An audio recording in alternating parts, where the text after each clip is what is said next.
ലോകത്ത് മുഴുവൻ സമാധാനം പറയുന്ന അമേരിക്ക സ്വന്തം കാര്യം വരുമ്പോൾ ഈ സമാധാനം പുലർത്താറില്ല. അത് നാം പല രാജ്യങ്ങളുമായി ബന്ധപ്പെട്ട് കണ്ടിട്ടുള്ളതാണ്. ഇപ്പോൾ ഏറ്റവും അവസാനം ഇറാനും അമേരിക്കയും തമ്മിലുള്ള ഈ ഒരു വലിയ പ്രതിസന്ധി രൂക്ഷമാകുകയാണ്. അത് വർഷങ്ങളായി തന്നെ അമേരിക്കയുടെ ലക്ഷ്യം ഈ ഇറാൻ ഒരു ആണവ രാജ്യമാകരുത് എന്നതാണ്. ആ ലക്ഷ്യത്തിന് വേണ്ടി അവർ പല ഭീഷണികളും മുഴക്കുന്നത് കണ്ടു. ഇപ്പോൾ ഏറ്റവും അവസാനം ഇറാന്റെ ഭാഗത്തു നിന്ന് ഒരു പ്രസ്താവന വന്നിട്ടുണ്ട്. ഇറാൻ പറയുന്നത് വളരെ കൃത്യമാണ്: ഞങ്ങൾ സ്വന്തം ആണവശേഷി വികസിപ്പിക്കും, അതിൽ അമേരിക്ക ഇടപെടേണ്ട, അങ്ങനെ അമേരിക്കയ്ക്ക് മുന്നിൽ അടിയറവ് പറയില്ലെന്നാണ് ഇറാൻ പറയുന്നത്.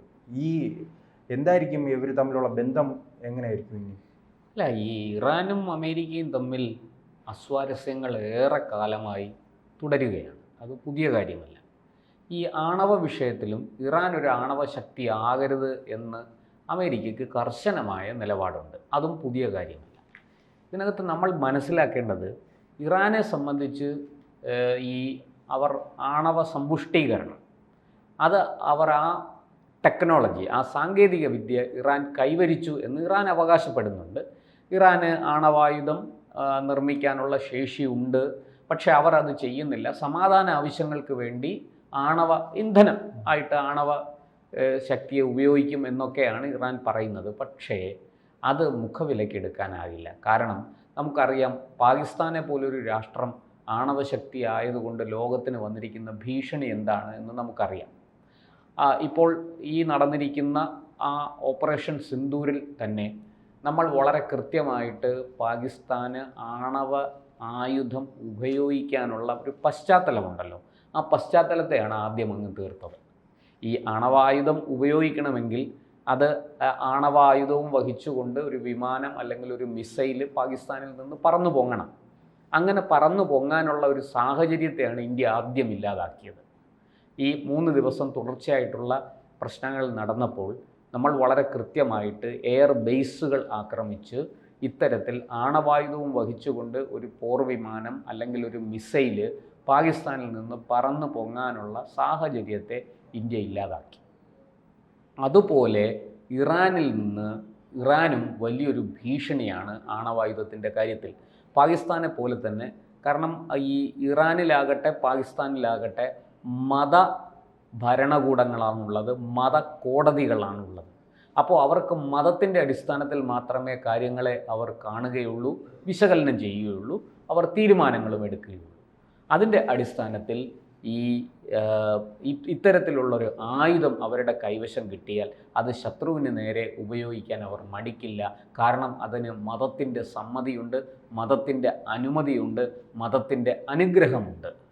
അതുകൊണ്ട് തന്നെ ഒരു കാരണവശാലും ഇറാനെ പോലൊരു രാജ്യം ആണവായുധം അല്ലെങ്കിൽ ആണവ ശക്തിയാകുന്നത് അമേരിക്കയെ പോലെയുള്ള രാഷ്ട്രങ്ങൾ ഒട്ടും തന്നെ, അമേരിക്ക മാത്രമല്ല ലോകത്തിലെ ഒരു രാഷ്ട്രവും അത് ആഗ്രഹിക്കുന്നില്ല, അതിന് അവർ സമ്മതം കൊടുക്കുകയുമില്ല.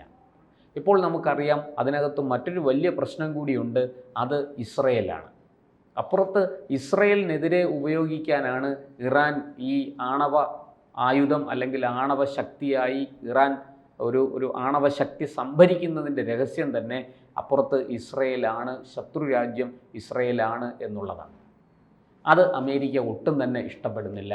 കാരണം ഇസ്രയേൽ അമേരിക്കയ്ക്ക് എത്രത്തോളം പ്രധാനപ്പെട്ടതാണെന്ന് നമുക്ക് എല്ലാവർക്കും, പ്രത്യേകിച്ച് ട്രംപ് ഇറാനുമായി ഒരു നല്ല ബന്ധമല്ല ആഗ്രഹിക്കുന്നത്. മുൻകാലങ്ങളിൽ അദ്ദേഹം അധികാരത്തിലിരുന്നപ്പോഴും വീണ്ടും ഇപ്പോൾ അധികാരത്തിൽ വന്നപ്പോഴും നിരന്തരം അദ്ദേഹം ലക്ഷ്യമിടുന്നത്, സൈനികമായി ലക്ഷ്യമിടുന്ന ഇറാനെ, വ്യാപാരപരമായി ലക്ഷ്യമിടുന്ന ചൈനയുമാണ്. അതിനൊരു ട്രംപിൻ്റെ എടുത്തുചാട്ടമാണോ അങ്ങനെ വീണ്ടും ഈ അമേരിക്ക ഇറാൻ പ്രശ്നങ്ങൾ രൂക്ഷമാകാൻ കാരണം? അല്ല, അത് ട്രംപിൻ്റെ എടുത്തുചാട്ടം എന്ന് പറയാൻ കഴിയില്ല. കാലങ്ങളായിട്ട് അമേരിക്ക തുടർന്നു വരുന്ന നയമാണ് അത്. ട്രംപ് ഒരു പക്ഷേ അതിന് കുറച്ചുകൂടെ ഗതിവേഗം വർദ്ധിപ്പിച്ചിരിക്കാം, കുറച്ചുകൂടെ അതിന് മൂർച്ച കൂട്ടിയിരിക്കാം എന്ന് മാത്രമേ ഉള്ളൂ. പക്ഷേ ആത്യന്തികമായിട്ട് അമേരിക്ക ഇറാനെതിരാണ്. ഇറാൻ ആണവശക്തിയാകുന്നതും ഈ സമാധാന ആവശ്യങ്ങൾക്ക് ആണവ ഇന്ധനം, ആണവശക്തി ഉപയോഗിക്കുന്നതും അമേരിക്കയ്ക്ക് ഇഷ്ടമല്ല. അമേരിക്ക അതിന് ആകില്ല, അമേരിക്ക അത് സമ്മതിച്ചു കൊടുക്കുകയുമില്ല. കാരണം ഈ ഇറാൻ അടിസ്ഥാനപരമായിട്ട് ഈ ആകയാൽ അതിന് ഈ പറയുന്നത് പോലെ ആണവശക്തിയെ സമാധാന ആവശ്യങ്ങൾക്ക് മാത്രമേ അത് ഉപയോഗിക്കുകയുള്ളൂ എന്ന ആ ഉറപ്പ് ഇറാനിൽ നിന്ന് ലഭിക്കില്ല എന്ന് അമേരിക്കയ്ക്ക് അറിയാം. അഥവാ ലഭിക്കുന്ന ഉറപ്പിന് ഈ വെള്ളത്തിൽ വരച്ച വരയുടെ വില പോലും ഇല്ല എന്നും അമേരിക്കയ്ക്ക് അറിയാം. അതുകൊണ്ട് തന്നെ അവർ കൃത്യമായിട്ടും ഇറാൻ ഒരിക്കലും ഈ ആണവ ഇന്ധനം അല്ലെങ്കിൽ ആണവ ശക്തിയാകാൻ, ആണവ ഇന്ധനം ഉപയോഗിക്കാൻ, സമാധാന ആവശ്യങ്ങൾക്ക് ആണവ ഇന്ധനം ഉപയോഗിക്കാൻ, അത്തരം കാര്യങ്ങൾക്കൊന്നും അമേരിക്ക വഴിപ്പെടും എന്ന് തോന്നുന്നില്ല.